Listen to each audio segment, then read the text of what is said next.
Fantastic.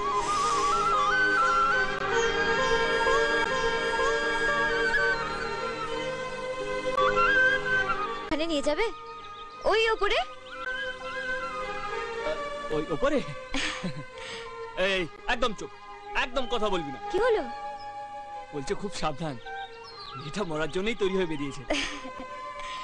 ছোটবেলায় স্বপ্ন দেখতাম আমি ওখানে গেছি, বাবাকে কতবার বলেছি, অত উপরে বলে বাবা কখনো নিয়ে যায়নি।